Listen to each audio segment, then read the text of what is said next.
years after the revolution that transformed Tsarist Russia into the officially atheistic Union of Soviet Socialist Republics, a priest bestows his blessings on the faithful among the incense and icons of the Orthodox Church.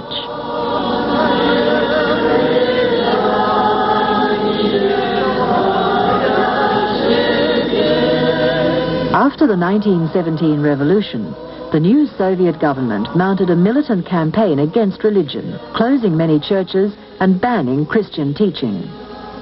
In today's more liberal atmosphere, it lingers on, its ritual little changed over the centuries, discouraged but at least tolerated by the socialist Soviet regime.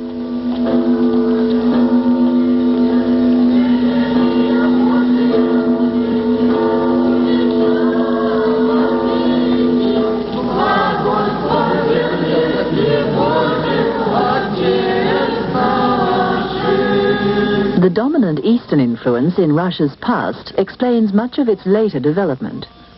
While the Renaissance flourished in Western Europe, Russian art remained fixed in the confines of the Byzantium tradition. For 300 years, the country was under the sway of waves of Mongol invaders from Central Asia.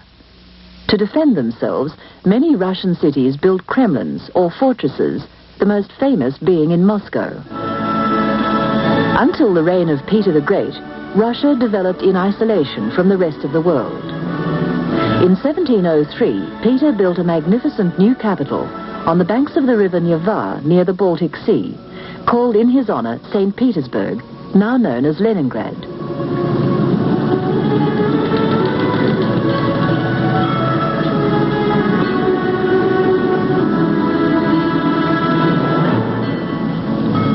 The country was now opened up to foreign influence, and European ideas began to make themselves felt, most notably in art and architecture.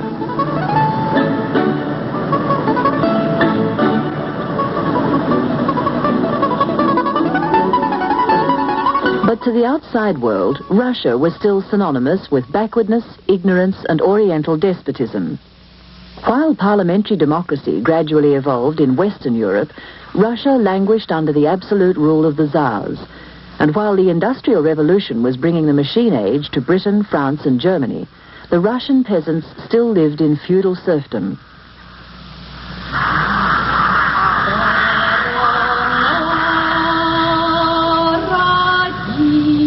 Even the abolition of serfdom in 1861 brought little improvement in their condition, as much of the land remained in the hands of the state and the wealthy.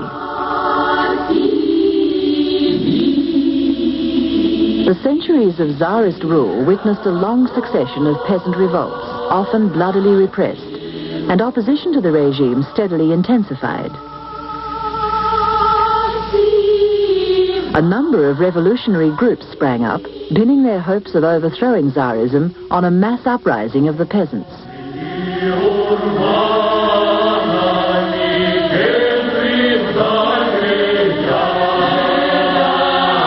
By the end of the 19th century, however, as industrialization began to take hold in Russia, a new movement emerged based on the growing class of factory workers in the cities.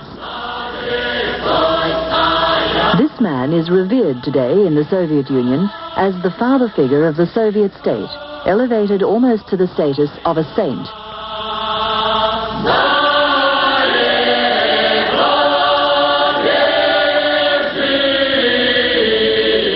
His name was originally Vladimir Ilyich Ulyanov, but he took the revolutionary alias of Lenin. In 1898, he helped form the Russian Social Democratic Workers' Party, basing itself on the socialist teachings of Karl Marx.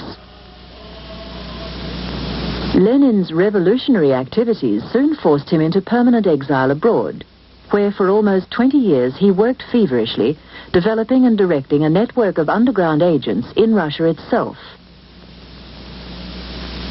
In 1903, however, the Social Democrats split into two factions. One, the Bolsheviks, or majority, headed by Lenin, wanted an organization of dedicated professional revolutionaries subject to strict discipline. The others, the Mensheviks, or minority, favored a looser organization with less central control over individual members. Russia's entry into the First World War against Germany in 1914 plunged Tsarism into crisis. After some initial success, the Russian army suffered a series of devastating defeats. Soldiers deserted from the front en masse, and at home, food shortages and a general economic collapse increased popular discontent. Finally, in March 1917, the last of the Tsars, Nicholas II, was forced to abdicate, and a provisional government was formed to draw up a new republican constitution. At first, Lenin was surprised by the speed of events in Russia, but quickly made his way back from Switzerland to Petersburg. On his arrival, he called for a second revolution to set up a new government which would conclude peace with Germany, distribute land to the peasants, and lead Russia to socialism. The Bolsheviks began to lay plans for an uprising under the slogan, "Power to the Soviets." These were the councils of workers, soldiers, and peasants which had sprung up in opposition to the provisional government.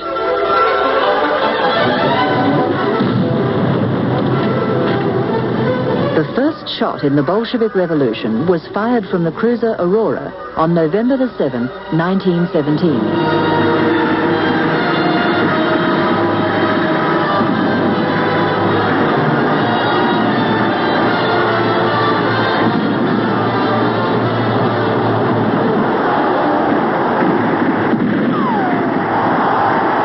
Bolshevik soldiers, sailors, and Red Guards stormed the seat of the provisional government in the old Tsarist Winter Palace. Similar risings took place in Moscow and other cities throughout Russia, where local Soviets under Bolshevik leadership quickly seized control.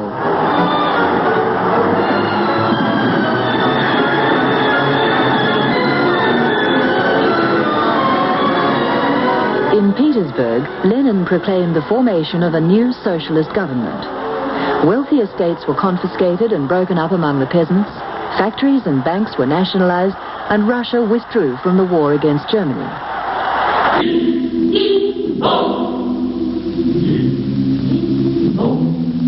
But peace did not last long.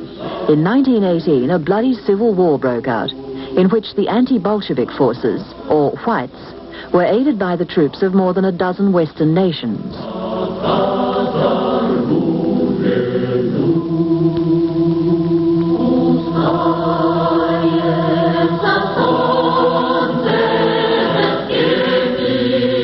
Somehow the Soviet regime survived, but in the process suppressed all other parties.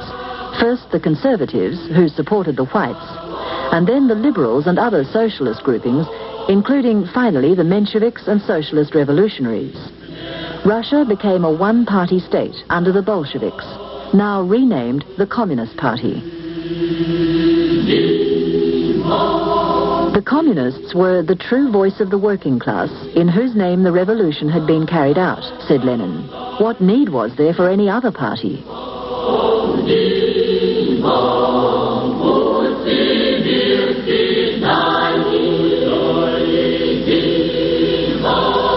Lenin's death in 1924 brought a fierce struggle for power between his old associates. The two main rivals were Leon Trotsky, who had masterminded the actual Bolshevik uprising in 1917, and whose military genius was responsible for victory in the Civil War, and Joseph Stalin. Stalin had been a second-ranking figure before the revolution, but began to concentrate enormous power in his hands as General Secretary of the party. Just before his death, Lenin had warned his colleagues against the so-called Man of Steel, but Stalin skillfully portrayed himself as the inheritor of Lenin's mantle. He outmaneuvered Trotsky, expelled him from the party, and banished him from the Soviet Union.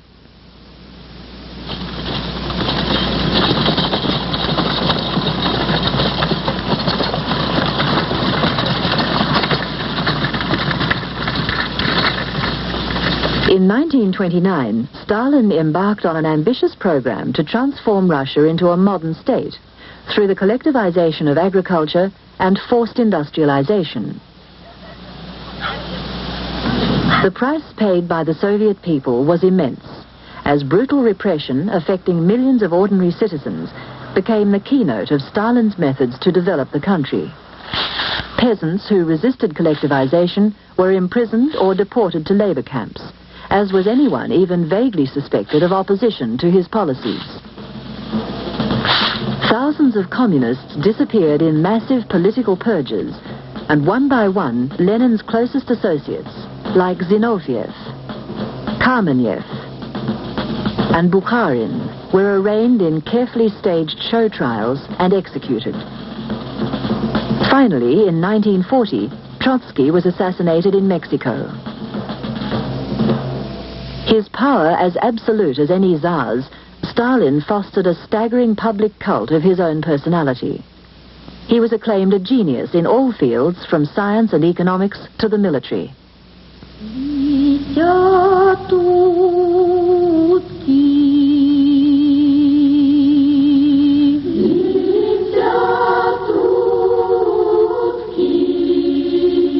Stalin's alleged military ability was put to crucial test when Germany attacked the Soviet Union in 1941. Soviet forces were at first routed with enormous losses, and German victory seemed inevitable. In occupied territory, the Nazis subjected the civilian population to savage atrocities, and numerous cities were devastated.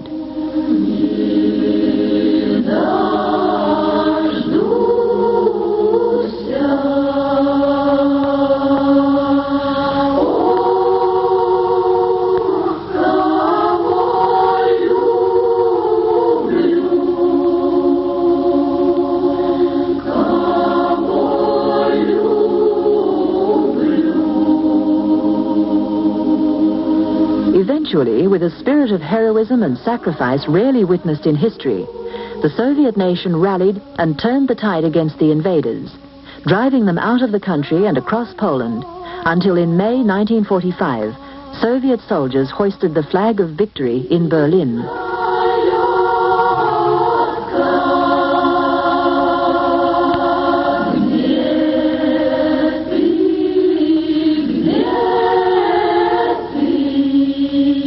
The conflict with Germany, which they call the Great Patriotic War, is something the Soviet people will never forget. The cost was maybe as many as 30 million dead and vast destruction. Post-war reconstruction was a monumental achievement, but it was accompanied by a continuation of Stalin's ruthless rule.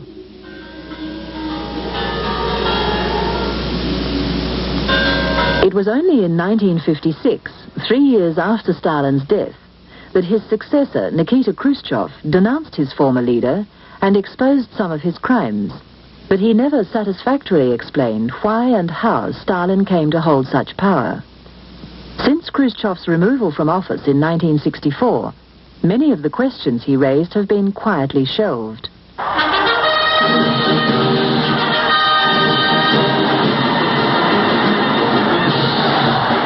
Today, the Soviet Union has achieved the status of world superpower, standing second only to the United States in economic terms and at least equal to it in military might.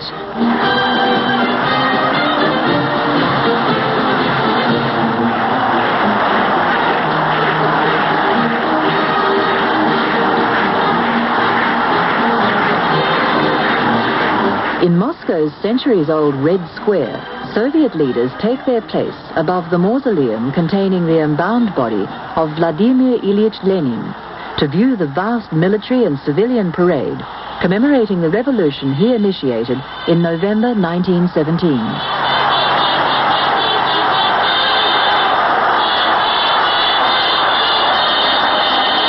These men are members of the Politburo, the highest body of the Communist Party. They are an aging leadership, many of them having served under Stalin. Many of them also hold important government positions, but it is the Communist Party that really matters. The party makes decisions on basic policy, the government carries them out. Despite all the changes it has seen, the Soviet Union remains a one-party state, and the party is still organized along the same lines laid down by Lenin. Only 6.5% of the Soviet people belong to the Communist Party, and membership is granted only to those who've proved themselves politically reliable and active in social affairs. Overall, policy guidelines are laid down at party congresses held every 5 years, which nominally elect a central committee, which in turn elects the Politburo.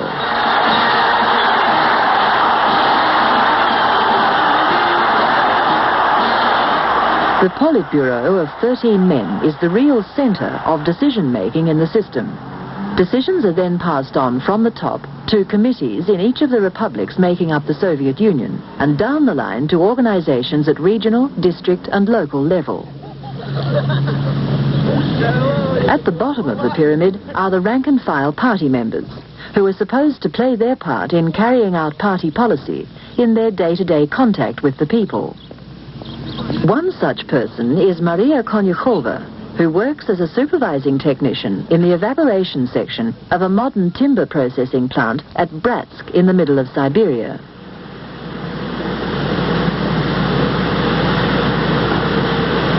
An active communist, she is a member of the plant's party committee, as well as being a deputy to the Irkutsk District Soviet, an organ of local government roughly equivalent to a shire council.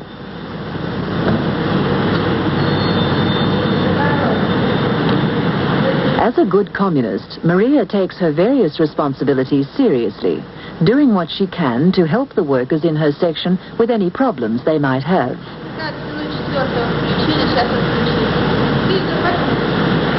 She also often represents the District Soviet on important social occasions, even civil wedding ceremonies, where the young couple are reminded of the new obligations they've taken on and the significance the Soviet system attaches to the family unit. Уважаемая Мария Павловна, Владимир Игоревич, в полном основании закона. Maria's role in public life has won her the nation's highest honor, the Order of Lenin. She was also a delegate to the 25th Party Congress in Moscow in 1976. Consequently, she is often in demand as a speaker at party or public meetings. Стремятся встретить этот юбилей страны Советов в обстановке огромного политического и трудового подъема.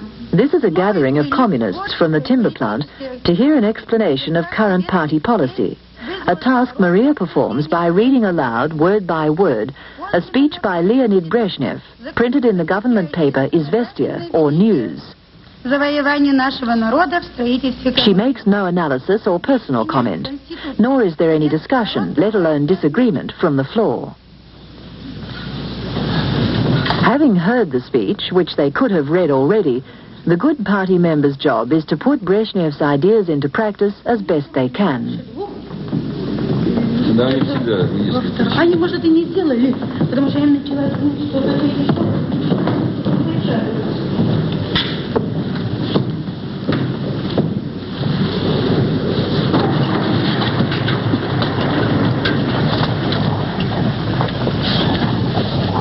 Some kilometers down the Angara River from Bratsk, Ivan Bielokhvostikov works for the District Hydro-Mechanization Administration as an engineer, dredging gravel to be used in prefabricated panels for new apartment blocks to house the thousands of workers flocking to Siberia's giant construction schemes. He is also secretary of the local party organization.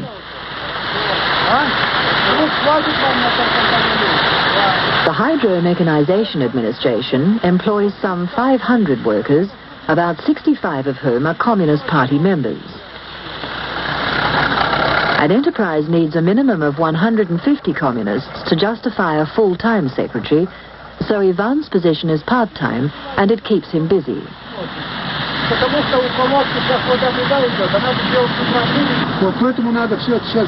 In addition to his engineering work, Ivan's main responsibilities involve the political education and instruction of his fellow workers, talking to them about party policy and maintaining morale on the job. But like Maria, he can also use his influence to help them solve work and personal problems. In this way, local leaders like Ivan help to preserve the party's grassroots connections.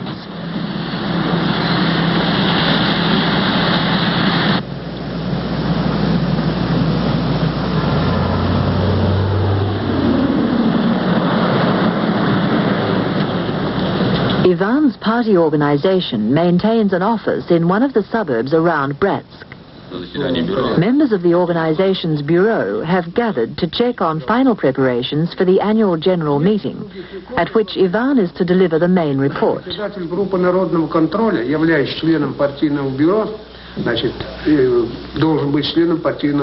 Communist Party meetings are closed to all but party members, and it is exceedingly rare, if not unique, for proceedings to be filmed, particularly by foreigners. But things are more relaxed out in Siberia than in Moscow, and local officials obligingly bent the rules a little and let the Australian film crew in. Прошу опустить. Против. Активность и единодушным одобрением прошло обсуждение решений майского пленума ЦК партии. At the general meeting itself, only about half of the hydro-mechanization's party members are present to hear Ivan deliver his report, the rest working too far away from Bratsk to be able to attend. В стране развернулось широкое социалистическое соревнование за достойную встречу юбилея Великого Октября. Again, there's virtually no spontaneous discussion on Ivan's report and others by the Bureau's office holders before they're put to the meeting and unanimously endorsed. Значит, в состав нового партийного бюро управления предлагается. Партийного бюро, прошу проголосовать. Против? Нет. Воздержавшихся? Нет. But the appearance of mechanical agreement can be somewhat misleading. Most of the proposals brought forward have been discussed beforehand, with both the party district committee, to which the local organization is responsible, and informally with individual members. So the motions usually represent a predetermined consensus of opinion which will offend no one. The main business to be discussed, however, is the election of a new bureau. The outgoing office bearers have prepared a list of 7 candidates approved by the district committee. But the members feel that this is too small for the size of the organization, and 2 more names are added to the slate. But there are still only 9 candidates for the 9 positions. Voting is ostensibly by secret ballot, but the result is a foregone conclusion, with members dropping the ballot paper in the box without bothering to mark it. The same procedure is followed in elections for the Supreme Soviet, the equivalent of Parliament. Voters are presented with a single candidate for each constituency. They can, if they like, retire to a cubicle and cross out the name to record a negative vote, but few venture to do so.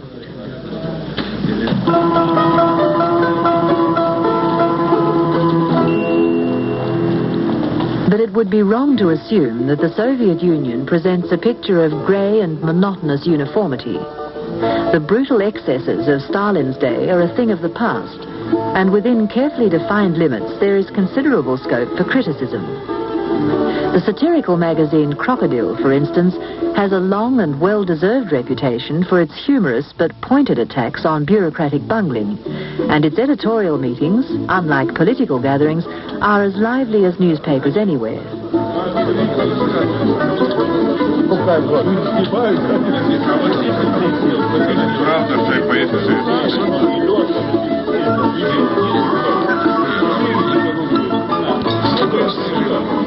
Its targets are mainly daily problems like inadequate repair facilities, poor service in restaurants, or mysterious pilfering of collective farm stores. But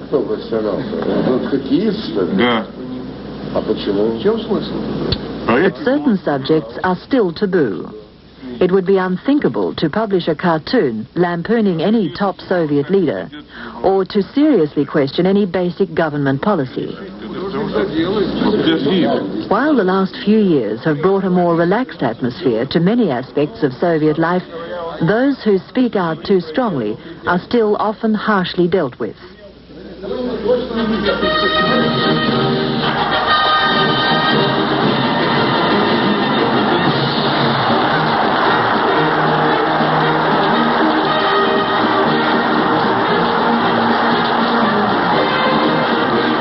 Much has changed in the Soviet Union in recent years, and much has still to change. Living standards are rising, and it's much more open to the rest of the world. Due to both their social upbringing and their deep-seated patriotism, the Soviet people have a very real pride in their country and its achievements. Most of them, too, would reject capitalism as being unable or unwilling to meet real human needs. But they still suffer many restraints upon their freedom, which sometimes seem to the outside observer incompatible with an advanced industrial society. There is growing pressure for reform and liberalization. Only the future will prove whether Soviet political structures can continue to resist it.